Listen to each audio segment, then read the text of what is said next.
one of the cheat codes and the reason AppSumo does almost 100 million a year in revenue a year, and our cheat code is advisable. Everyone wants more money, and I believe everyone should be a millionaire. Being rich is awesome. It's just way better to be rich than poor, and it's available to everyone. It's not exclusive. There's not some guru. What they do is they create a distance. It's available to everyone. You know, even if you're anti-Jews or anti-Israel or you're anti-Trump or you're anti-Biden, whatever you're anti or you're pro, you know, you're still at least allowed to be able to speak, and that's something I want to keep encouraging in our society. The other surprising thing is security guards are not that expensive. I know that sounds kind of crazy, but like if you're, let's say you make $1 million a year, one, you can expense it. It's a business expense. So you have it's not that he's paying out of pocket. Secondly, they're around, how much do you think security is? It's about 60,000. Then we talk about Zuckerberg. Yeah. Your favorite guy. Well, you know, I was like, I'm going to bring this up with Noah. Anyways, I was out there. My buddy was like giving lessons to Zuckerberg, and who I noticed first was Dustin. What's his name? Moskowitz. I don't know if you know Dustin as well. I know Dustin. I saw him and I was like, that guy looks familiar. And my buddy was giving him lessons, and he had like an NDA. He can't like say anything. And I was wondering why there was like 15 security guys on the beach. Right. I was like, this is a little weird. There's like 15 and they're trying to like cover up like in dress. They were like in beach shorts and like regular t-shirts, but then they had these earpieces. And I'm like, guys, like, like you're who the hell has earpieces on the beach, man? Come on. Like it is interesting. I think if you've read Ayn Rand and if you look at some societies, there's a likelihood that more and more people are going to get attacked. So I actually it makes a ton of sense. I was even thinking about it for myself last night as my status is raised, and I don't have a lot of money. Let's just put that out there. Don't come to my house. But yeah, I think more people now than ever are frustrated about the opportunities, frustrated about what's going on. And I think one avenue for some people, which is disappointing, they need a better chance, is to take it from someone else. And that's scary. I was, a little scared for myself. Thank God I have an AR-15 in the house. I've got guns. I have an axe on my bed. But it's unfortunate. And then the answer is, how do we create opportunities for people so that you don't need so much security that we have to be so worried as people who are creating that someone else is going to take it from us? How do we help everyone try to raise up? But yeah, it is interesting that those guys have 15 or so security guards. But yeah, it makes sense. Yeah, I mean, honestly, we won't talk about this too much, but like, I get it. I mean, the dude can probably be one of the most powerful people in the world if he controls like whatever one's consuming every minute of the day. You know, like if you think about that. The other surprising thing is security guards are not that expensive. I know that sounds kind of crazy, but like if let's say you make $1 million a year. One, you can expense it. It's a business expense. So you have it's not that he's paying out of pocket. Secondly, they're around, how much do you think security is? It's about 60,000. Yeah. Which 60 to is 80 not bad. Yeah. Let's even say you pay for two and you get around the clock $120,000 a year as a percentage of their, revenue of a company. It's pretty small to have that level of protection. Like I've definitely considered it. I haven't had threats yet, and God willing, I never do, but it's kind of affordable. And I do think there's, for influencers, I can see a world where they have them just to get more attention. When they go out, they have this person and like, we did that actually. We did it a few years ago at South by Southwest. Me and my friends dressed up as security guards for one of our other friends, and we're walking around as security guards, and we're like, please don't talk to this guy. Okay, you're good. You're good. And this is good. I will tell you, we got into the clubs. You buy those earpieces on Amazon, the ones with the little squiggly things, and it's insane how much attention and how much people. Who is that person? Yeah, the costumes matter. Yeah, shoot, man. I mean, if you let's say you were to get some security guards, like, would you get like, what would be your strategy there? Would you get like black belt, triple black belt guys that are like, deadly hands, or would you go for like the ex-Navy SEAL kind of vibe? I don't know. I'm sure there's some sophisticated answer here. I met Peter Thiel, and what was most fascinating about meeting him was his security guards were unassuming and you couldn't tell who they were. So I think that's almost the most interesting one, where I think he had 5, give or take, and you didn't notice they're there. That's some ninja stuff right there. And especially, he's got a lot of strong opinions. He's got a lot of wealth. He could be polarizing. So I can see him, needing that potentially. But I think those are the kind of security guards, the ones you can't see. Yeah. You think this Tucker Carlson guy has security guards? He's got to have security guards, right? Definitely. I am shocked lately at just the level of anger in people and the amount of hatred and how far people are willing to go to, create animosity between groups. And so, anybody who's kind of presenting a very aggressive opinion, not even aggressive, but a distinctive opinion, a non, centralized opinion is ripe, unfortunately, in this country, maybe in others, for harassment. I was just going to say, like, it's unfortunate that we can't speak our minds. I went to UC Berkeley and that was, I think, one of the worst places I've ever seen for people being able to speak opinions. They used to censor people that had an opinion and not let them speak on campus. And that to me is the purpose of education, is to be able to hear new opinions, process information, hear and learn different things, and be able to think about how to think.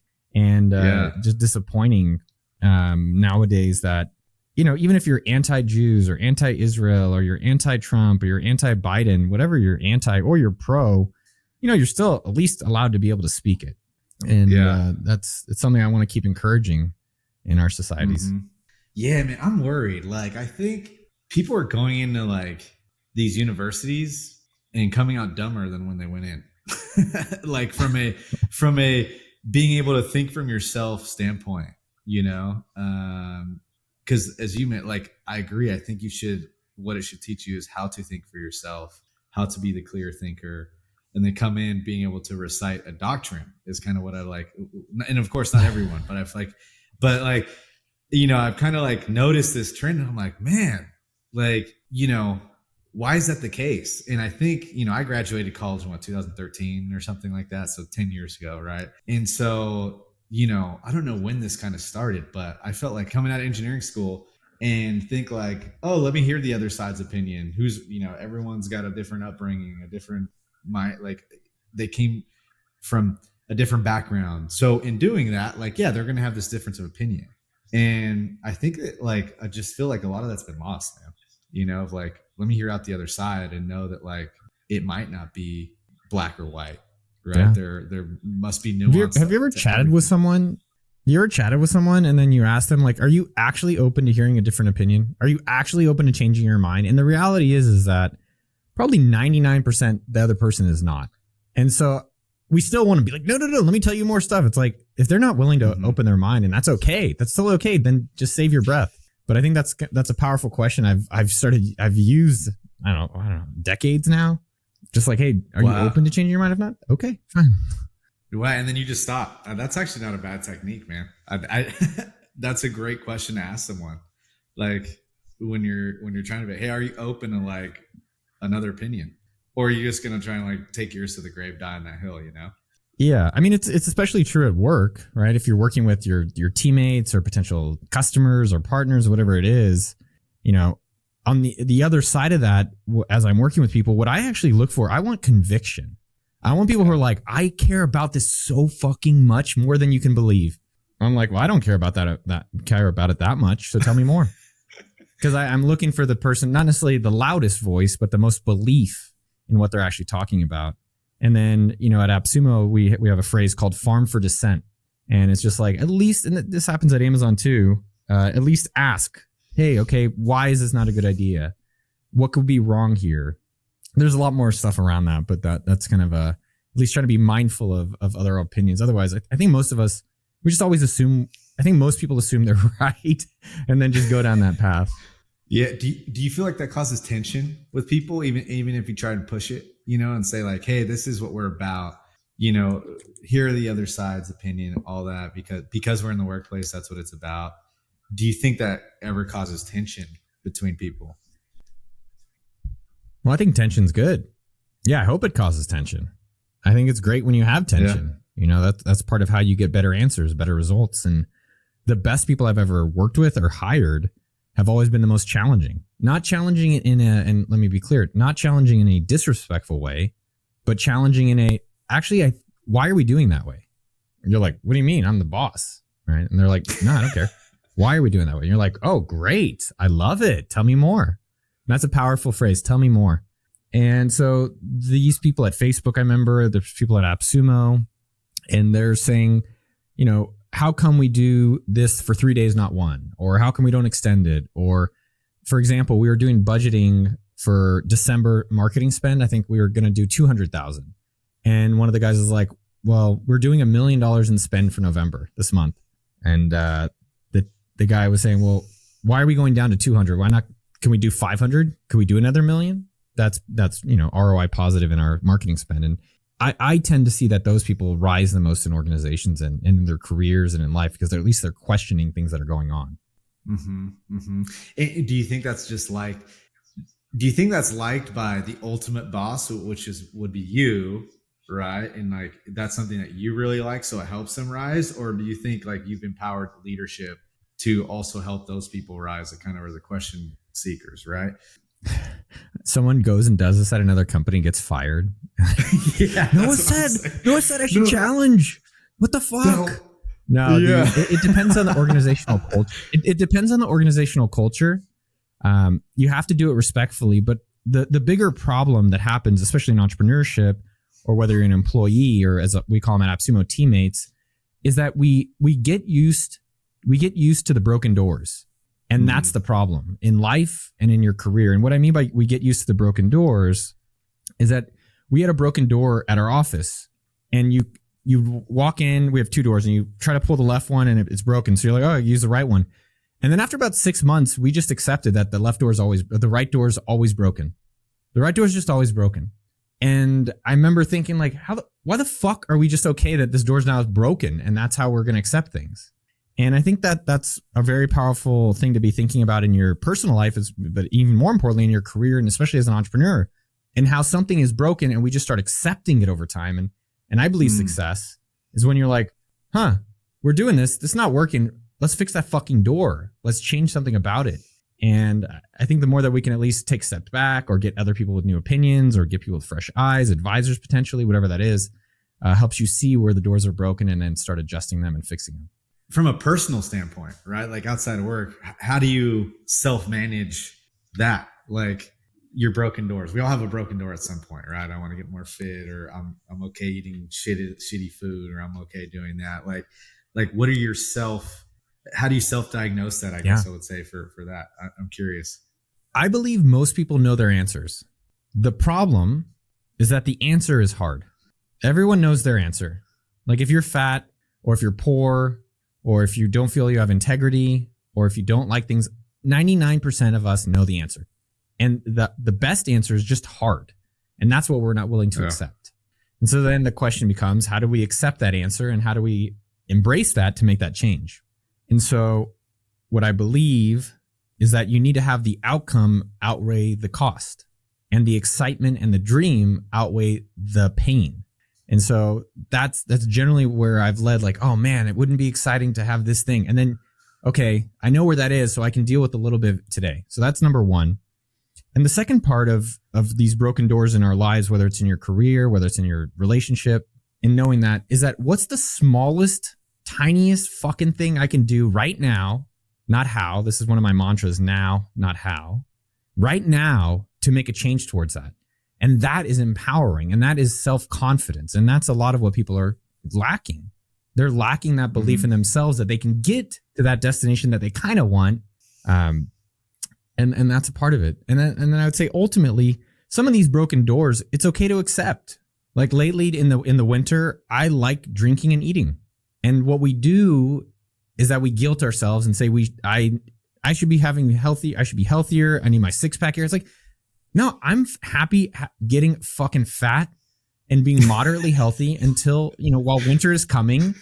And then when it's summer beach body time, I'm going to come back on it. But what we do is that we guilt ourselves and castrate ourselves and punish ourselves and do all these negative things to ourselves versus just accepting ourselves and being more okay with it's a time period. There's a lot of power in patience and kindness and generosity to yourself. Speaking of ideas, right? Because you have this book coming out, which is like how to launch a 7-figure business in 48 hours. And I think one of the most powerful things that has personally helped me like get through anything. So right? I train for Ironmans. I do just weird, hard shit, right? And so like every time I do Good. that, I get an accountability buddy, man. Right. I get someone that like holds me accountable and like to the thing, because for me, I need someone like whether, I don't make my wife, because my wife, she'll make it easy on me, I think. But like, I'm like, you know what? I need a coach, and I'm going to get that. And that's going to be my accountability buddy. Yeah. Call it a coach. I really think of it as accountability, right? Because I don't want to I'm a people pleaser. I don't want to like let that person down. And I think there's a bigger thing here with like an accountability aspect to helping people achieve like any goal they want through this, like, I don't know, and maybe an accountability marketplace or something. Marketplaces are hard to build, but you know what I mean? Like giving people that option, because I think, anything is easier if you can explain to people what it is, set your stake in the ground of like, hey, this is what I'm going to do, but take it out of your head and have someone else almost hold you accountable daily. I think there's something huge there, man. And maybe this is a 7-figure business idea. I don't know, but the easiest one is for like weight loss, right? Like that could be a huge thing where you just like have accountability buddies for like a weight loss thing or something. But anything, right? Like, Love it. That is something that I think would make the world a better place, right? Like somehow if we were to systematize this accountability process, but if you were to hold someone accountable to something and you were like an accountability buddy, suddenly you'd also have to be playing the game, and someone had to hold you accountable to being better too at something or that you want, right? Because I think naturally everyone wants to do better at something. Even these people that are like trolling on Twitter and talking shit and like super negative, maybe I'm giving some people too much credit, but like everyone I think is still striving to be better in some way. Maybe I'm super optimistic, right? But I think somehow there's this play with accountability. But I don't know. Have you ever used something like this, or are you just like, shit, I'm going to do it on my own? Like when you're learning something new or trying to take on a challenge. One of the cheat codes, and the reason AppSumo does almost 100 million a year in revenue a year, is because of our cheat code. And our cheat code is advisors. It's elite advisors in every aspect of our business. So I do that in my personal life, and we do it in our professional life. So our head of revenue has the CRO from Microsoft and MindBody Online. We have the chief people officer from Duolingo. We have Indeed.com number 2, who's the CEO, GM of Indeed, who helps with the organization. So in almost every single aspect, marketing at AppSumo, we have Moody Glasgow. He's the former CMO of Zapier and Glassdoor. Yeah.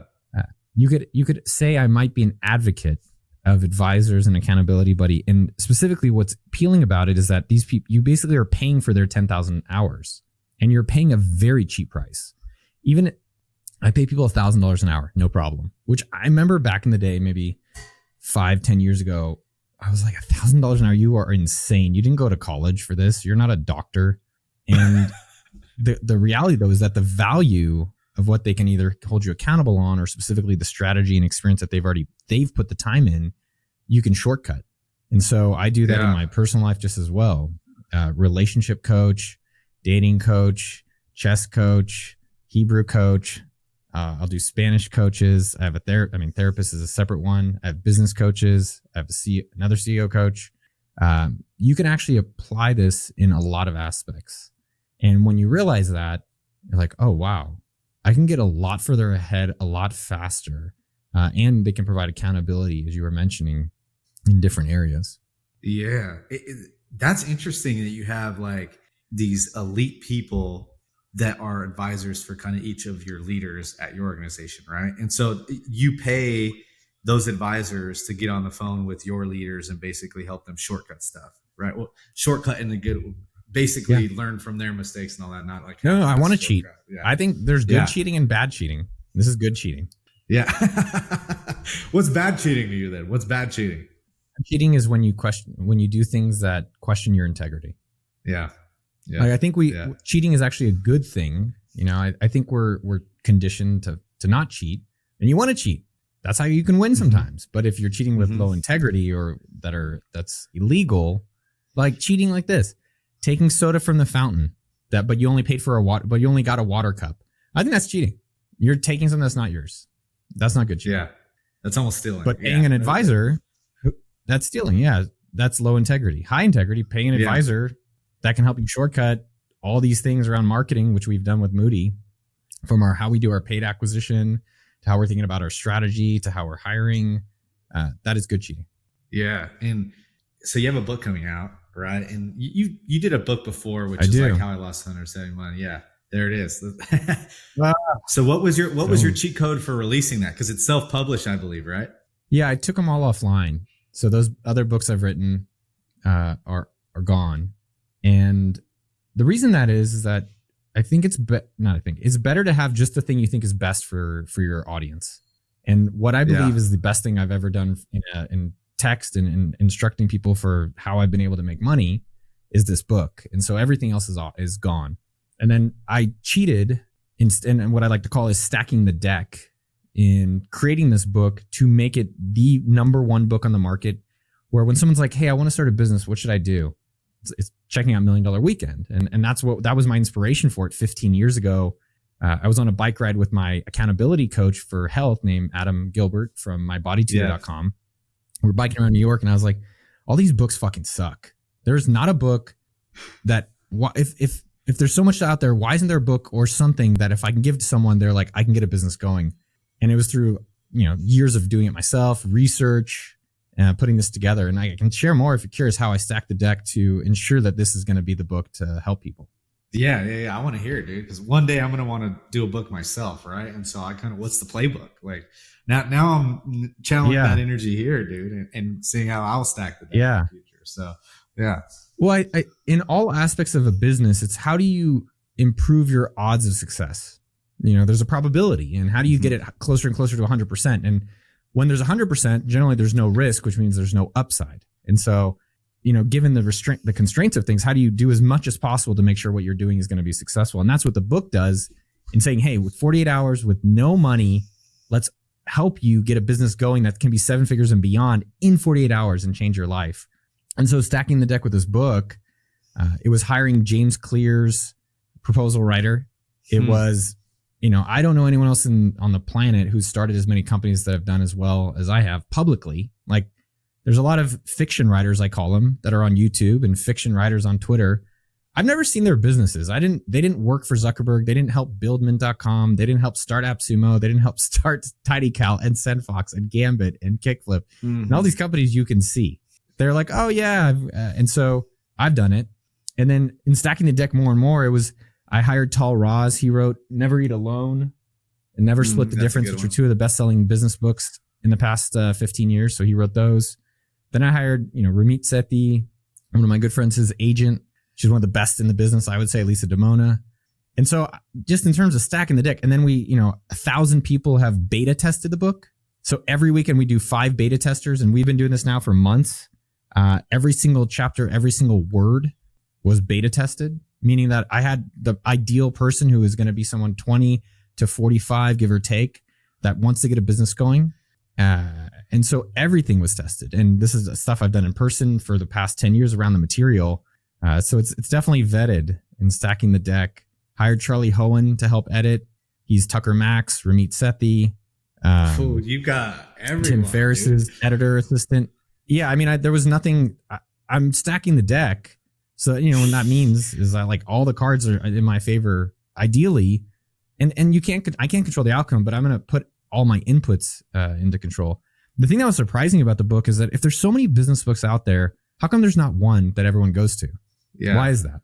And that's where this book solves, which is like, yes, all the books, there's a lot of business material out there, but why is it not working? And it's not working because people are afraid and people have fears that are holding them back from these dreams. And so how do we get the dreams bigger than their fears so that they can overcome it? And it's through fun and stories that they can actually do in 48 hours and change their life. Yeah, you know what? That is such a good point. So I think something similar. I have this LinkedIn basically course that we do. We've had over like 4,000 people go through it, right? And it's paid. And nice. In this course, we got a couple hundred people in at first, and we're like, all right, we're going to help you. It was simple. Start writing online, LinkedIn, right? Like that was it. We're going to help you start writing on LinkedIn so that you can create opportunities for yourself, right? Creating content. And the first couple hundred, what I was doing is like, here's the hooks you do, here's how to write, here's how to do this, and here's how to do that. And like, it wasn't really sticking. Right. And so I was like, what the hell is going on? And about 3 months after doing this, I personally had this inflection point. I was talking to someone on the call, and I was like, hey man, we've had a couple of people here. Like, we helped you get started. It's like this 30-day challenge. A lot of people like at day 10 are just stopping. Like, why do you think that is? And this person goes, well, I think it's because you get right into the tactics and not building it up with the mindset that people need to have getting into this. Because a lot of people are scared. And anyone can throw out the tactics on how do you now, especially these days with ChatGPT and all this shit, right? And what's interesting about anyone can do the tactics, right? ChatGPT, write me a viral LinkedIn post, whatever. But what it can't teach is the mindset for you to go into it. And so we basically changed the whole curriculum right after a couple hundred people. And what that did is it's a whole week of onboarding that's literally just about how to get over your fear of publishing online, right? And it's the whole fear base. And that it took our, like, I would say our completion rate from like 35% of people to like 87%. They got through all 30 days of like publishing every day online. So I was like, holy shit, this is crazy. And for me, that was a big learning lesson going back to what you said. And I haven't read $1 Million Weekend, right? But maybe I'll be a beta tester, Noah. And so with that goes back into that like $1 Million Weekend, right? Which is, and it's hard to just tell someone this, but once you start one business and not even 10, you figure out that like, this is just death by 1,000 cuts. you get better at making it less cuts, right? But you figure it out as you go. So anyways, going back to that, the mindset, man, so important. So I'm glad you said that about the book, right? Which is the fear. You go back to the fear of doing it, like the fear of starting the business, whatever that is. And I'm sure you have some thoughts on it you put in the book, right? But like, what do you think is that fear holding people back? I think there's just two, but the two are big, very big, and they're both solvable, thank God. Mm-hmm. And the first one is the fear of starting, the fear of getting going, the fear of what can happen, the fear of, I don't know, that fear. And that's solvable. And we solve it in the book. And then the second fear is the fear of asking. It's the fear of asking someone else, which all business is, asking them to buy Andy's course, asking them to consume your content, asking your husband or wife or girlfriend out, asking for a sale. And the more that you can get comfortable asking and it's not as scary, which we have challenges in the book that are fun. People literally, I got a text from this guy, Rico, today. He's like, holy shit, I got 3 customers. And Rico said, this is insane. And it's like, yeah, it doesn't go away. You just get better. I was rollerblading last night with my family, as we like to do on Sundays. Dude, the people who rollerblade are a special kind of people. And so I'm rollerblading with my family last night, and my nephew's there, and he's never rollerbladed before. And so he comes out on the thing and he just falls. And it was like, oh, interesting. And it made me think about this book, because most people, everyone wants more money. And I believe everyone should be a millionaire. Being rich is awesome. It's just way better to be rich than poor. And it's available to everyone. It's not exclusive. There's not some guru that creates what they do is they create a distance. It's available to everyone, and you should do it. And so my nephew, he needed a little support. And so they had this thing that you hold. It's like a little bunny rabbit of sorts that you hold on to. So while you skate, you can now hold on to it. And so he was now kind of moving a little bit better. All right, he's practicing. And then, as you can, where the story's going, as the night went on, he got better, and eventually the bunny rabbit can go away. And that same thing goes in business, where I'm afraid of getting started. So that's why we teach now, not how. All right. What are exercises? What are things? Oh, you want a business? Okay. Let's post it on LinkedIn right now. You want to see if you can get a customer? Let's call someone right now. Don't worry about the how of these things. Don't worry what's my LLC? Or someone messaged me a few days ago. He's like, what should I do for my website's terms and conditions? And I was like, who's a competitor? Who's someone else? Copy theirs. And then that's not what matters to your customers. Your customers care about a solution. They don't care about what's going on with you. They care about their life and their problems that ideally you can solve. And yes, we pay law firms now to do that kind of stuff. But really, especially in the beginning, it's getting going now. And these fears how do you do them in a fun way so it's not so scary? And it never gets away. It never goes away. I'm still scared. I'm still scared of asking people for things. I do a lot of YouTube videos. It's like a 1 million subscriber channel where it's me going and asking a yacht person or asking a private jet person or asking first class passengers or asking on the street or knocking on people's doors. And it's just showing, and I don't say, hey, I'm a business owner. I don't say anything. I'm a guy. And it's the reality that the upside of asking is unlimited. It's unlimited. You literally can get everything you want in the world if you just ask. Yeah. Anything you want. You want money? You want a partner? You want a business? You want to hire someone? It's an ask. And so the more that we can practice those things, and then as you move around the rink and you keep going, you keep experimenting, keep going, eventually those become easier, and you get to the level of success that each person's looking for.